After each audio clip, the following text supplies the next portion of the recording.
Hello மக்களே, மருத மூவியோட ஹீரோ ஹீரோயின் மற்றும் டைரக்டர் நம்மளோட இருக்கிறார். வணக்கம் சார். வணக்கம் வணக்கம் வணக்கம் சார், மருதம் படத்தோட ஒன்லைன் சொல்ல முடியுமா சார்? ஆக்சுவலாக இந்த மருதம் படம் வந்து நான் கொரோனா காலகட்டங்களில் என்னோடய நேட்டிவில் தங்கிறதுக்கான வாய்ப்பு கிடச்சிது. அப்போது ரெகுலராக நான் மற்ற நண்பர்களையும் சந்திப்பேன், ப்ரொடியூசரும் சந்திப்போம். அப்போது சந்தித்து ரெகுலராக பேசிகிட்டு இருக்கிறப்போ தயாரிப்பாளரோட நண்பர் ஒருத்தர் அவரோட பர்சனல் பிரச்சனையை சொல்லிட்டு இருந்தார். ஸோ அது வந்து ஒரு கதைக்கான கான்ஃப்ளிக்டாக எனக்கு தோணுச்சு. ஸோ ஏன்னா அவர் மாதிரி இன்னும் நிறைய பேர் வந்து பாதிப்படைஞ்சிருக்காங்க அப்படின்ற விஷயமும் எனக்கு தெரிய வந்தது. ஸோ இதுலேருந்து ஒரு ஒரு ஒரு கான்டெம்பரரி வேர்ல்டில் ஒரு பிரச்சனை இருக்குது. அந்த பிரச்சனையை வந்து யாரும் நோட்டீஸ் பண்ண மாதிரி தெரியல, இது வரைக்கும் எந்த படத்துலையும் பதிவு பண்ண மாதிரியும் தெரியல.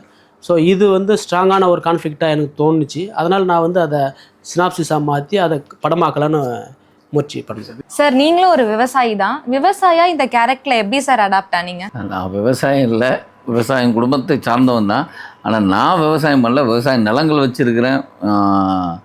வேறு ஒருத்தங்க தான் பார்க்குறாங்க. எனக்கு விவசாயத்தை பற்றி பெருசாக தெரியாது, அதுதான் உண்மை. இந்த படம் அப்படிங்கும்போது எனக்கு ஒரு கிராமத்து கதை அப்படின்னு சொல்லி தான் உள்ள வந்தோம். அப்புறம் கதையை கேட்கும்போது சரி விவசாயியோடைய பிரச்சனையை வந்து பேச போகிறோம் அப்படின்னு நினச்சோம். ஆனால் விவசாயத்தின் மூலமாக ஒரு விவசாயி வேறு ஒரு ஸ்கேமில் மாட்டிக்கிட்டு அவன் தவிக்கிற ஒரு விஷயம் இருக்குல்ல, அந்த கதை எனக்கு ரொம்ப யூனிக்காக ரொம்ப இன்ட்ரெஸ்டிங்காக இருந்தது. ஆனால் அதை நான் கேட்டேன், இது வந்து உங்கள் கற்பனையா இல்லை யாருக்காவது நடந்திருக்கா அப்படின்னு. இல்லை நடந்திருக்கு. அவன் யாருக்கு அப்படின்னா யாருன்னு இல்லை, நிறைய பேர் இருக்காங்க அப்படின்னா. அப்போ நான் ஊருக்கு லொக்கேஷன் பார்க்கும்போது நான் அவரை சந்தித்தேன். அவர் மட்டும் இல்லை, 2-3 பேர் சந்தித்தோம். இதில் பாதிக்கப்பட்டவங்க இருந்தாங்க. அப்போது இது ரொம்ப முக்கியம், இது சொல்ல வேண்டிய விஷயம் மட்டும் தோணுச்சு. அதுலேருந்து அந்த கதை ஆரம்பித்தோம். உங்களுடைய முதல் படம் மார்கழி திங்கள், அந்த வாய்ப்பு எப்படி கிடச்சிது? அதோட எக்ஸ்பீரியன்ஸை பற்றி ஷேர் பண்ணுங்க. நான் வந்து ஆடிஷன் மூலியமாக தான் கமிட் ஆனேன். எனக்கு எந்த கான்டாக்ட்ஸுமே இல்லை சினிமாவில் எப்படியாவது வரணும். ஸோ ஒரு 1 இயரில் ஒரு மோர் தென் 100 ஆடிஷன்ஸ் கொடுத்து கடைசியாக கிடைச்ச படம் தான் மார்கழி திங்கள். ஆடிஷன் மூலியமாக தான் வந்தேன். அதோட எக்ஸ்பீரியன்ஸ் ஆப்வியஸ்லி ஃபஸ்ட் மூவி, எதுவுமே தெரியாது. ஆனால் பாரதி ராஜா சார் கூட நடிக்க ஆப்பர்ச்சுனிட்டி வந்துடுச்சு. அவங்களோட பையன் மனோஜ் சார் கூட அவங்களோட ஃபஸ்ட் டைரக்ஷனில் நடிக்க வாய்ப்பு கிடச்சிச்சு. ஸோ அதே மாதிரி இளையராஜா சாரோட மியூசிக்கில். ஸோ இது எனக்கு அந்த டைமில் என்ன சொல்கிறது, ரொம்ப எக்ஸைட்டடாக நர்வஸாக எல்லாமே இருந்துச்சு. அது ஒரு பெரிய ஒரு பிளெஸ்ஸிங். சார், பர்சனலாகவே எனக்கு நீங்கள் மைனாவில் ஒரு கேரக்டர் பண்ணீங்க பார்த்தீங்களா, அது ரொம்ப பிடிக்கும் சார். மைனா டு மருதம் எப்படி சார் உங்கள் ஜேர்னி இருக்குது? அதை பற்றின எக்ஸ்பீரியன்ஸ் கொஞ்சம் ஷேர் பண்ணுங்கள் சார். அதான் கண்டிப்பாக அது மைனாலேருந்து இல்லை, கூத்துப்பற்றையிலேருந்து அப்படியே எடுத்துக்கலாம். ஏன்னா மைனாவுக்கு ப்ரிப்பேர் ஆகிறதே கூத்துப்பற்றை தான். அப்போ அங்கேருந்து என் ஜேர்னி தொடங்குது, இந்த நடிப்புங்கிற ஒரு ஜேர்னி வந்து. அப்போ கூத்துப்பற்றை டு இப்போ மருதம் வரை இப்போ நம்ம சொல்லலாம் வச்சுங்களேன். அது மருதத்தோடு முடிகிறது இல்லை, அது இன்னும் தொடர்ந்துக்கிட்டே போகிற ஒரு விஷயம். அது வந்து கண்டிப்பாக சந்தோஷத்தை கொடுக்குது. வெறும் பணமாக புகழாக மட்டும் இல்லை, உங்களுக்கு ஒரு பிடித்த தொழிலில் ஒரு க்ரியேட்டிவ் ஜாப்பில் நீங்கள் உங்களை பயணிக்கிறதுக்கு ஒரு இடம் கிடச்சிருக்குல்ல, அதுவே பெரிய சந்தோஷம். அப்புறம் அதுக்கு ரெக்கக்னைஸ் ஒரு ஒரு கலைஞனுக்கு என்ன தேவைன்னா உங்களுடைய நீங்கள் செய்யக்கூடிய செயலை பார்த்து பாராட்டுவது. அந்த பாராட்டு நம்ம கிடச்சிட்டே இருக்கிறது ரொம்ப ரொம்ப சந்தோஷமாக இருக்குது. அந்த கிராஃப் வந்து பொருளாதார ரீதியாகவும் வளர்ந்துக்கிட்டு இருக்குது, உங்கள் நடிப்பு ஆற்றலுமே வளர்ந்துக்கிட்டே இருக்குது. இது எல்லாமே எனக்கு ஜேர்னி வந்து ஒரு இடத்துல நிற்காமல் அழகாக ஜாலியாக போகுதுங்கிறதுல ரொம்ப சந்தோஷமாக இருக்குது. விதாத் சார் பார்த்தீங்கன்னா நிறைய மூவிஸ் பண்ணியிருக்காங்க. சாரோட நீங்கள் இந்த மூவியில் நடிச்சிருக்கீங்க, அதோட அனுபவம் எப்படி இருக்குது? ஆக்சுவலி செகண்ட் படமே விதாத் சார் கூட நடிக்க வாய்ப்பு கிடைக்கும்னு நினச்சி பார்க்கல. அவங்க ஒரு சீனியர் ஆக்டர். சிரிக்கிறாங்க பாருங்க. ஸோ ஆமாம், ரொம்ப புதுசாக இருந்துச்சு. எனக்கு எல்லாமே புதுசாக தான் இருக்கும். ஏன்னா விதாத் சாரை படத்தில் மட்டும் பார்த்துருக்கேன். ரியலாக வந்து அவங்க கூட நடிக்கும்போது ஃபஸ்ட்டு நர்வஸாக இருந்துச்சு. ஆனால் அவங்க ரொம்ப கம்ஃபர்டபுள் பண்ணிட்டு நிறைய பேசுவாங்க, நிறைய ஷேர் பண்ணுவாங்க. ஸோ அப்படியே எனக்கு இப்போ சாரை பர்சனலி கூட தெரியும்.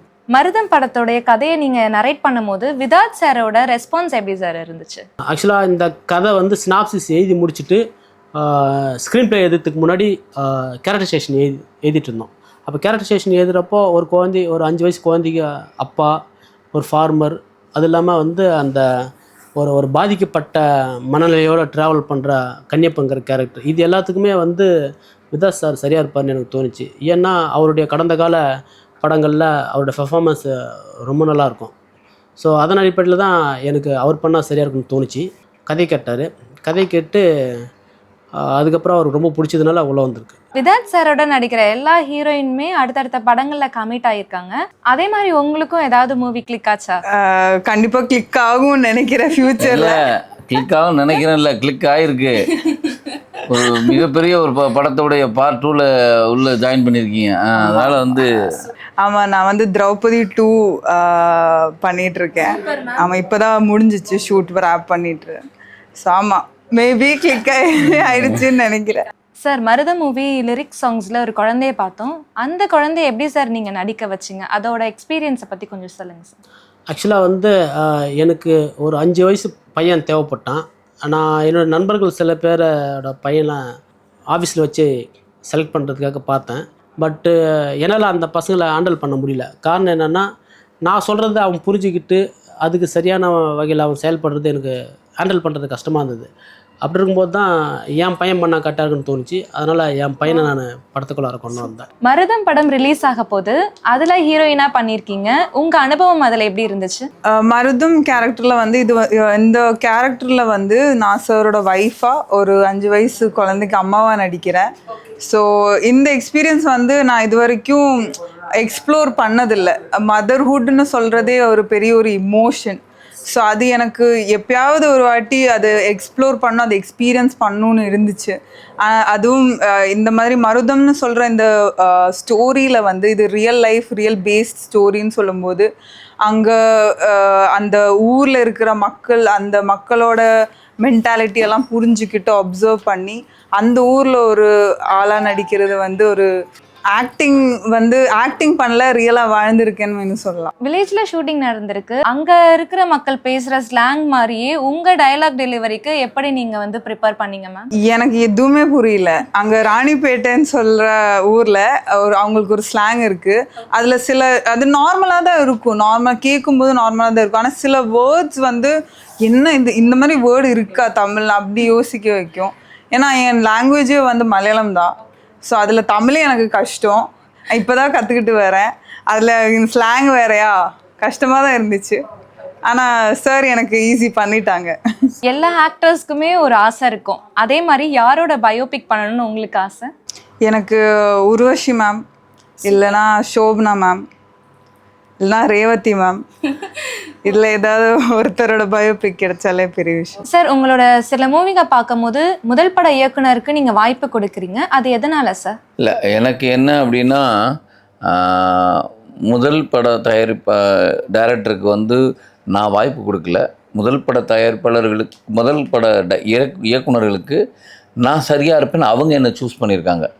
நான் சூஸ் பண்ணலை, அவங்க என்னை சூஸ் பண்ணியிருக்காங்க. இவர் நடித்தா நல்லா இருக்கும்னு தேடுறாங்களே, அதனால் ஃபஸ்ட்டு அவங்களுக்கு தான் தேங்க்ஸ் சொல்லணும். ஏன்னா அவங்க நினச்சா வேறு ஹீரோவுக்கு போகலாம், ஆனால் என்னை தேடி வந்தாங்க இல்லையா, அது மிகப்பெரிய சந்தோஷம். புதிய இயக்குநர்களுக்கு தான் கொடுக்கணும், இல்லை சீனியர் இயக்குநருக்கு கொடுக்கணும் அப்படின்லாம் இல்லை. எனக்கு இவங்க ரொம்ப ஈஸியாக என்கிட்ட வராங்க. ஏன்னா அடுத்து ஜெயித்தவங்களுக்கெல்லாம் நான் தேவைப்படலை. ஏன்னா என்னுடைய ஆக்சுவலாக அது என்னன்னு பார்த்தீங்கன்னா, என்னோடய கிராஃப் ஒரே இடம் தான். எது பொருளாதார ரீதியாக படங்கள் பண்ணுறதில்ல.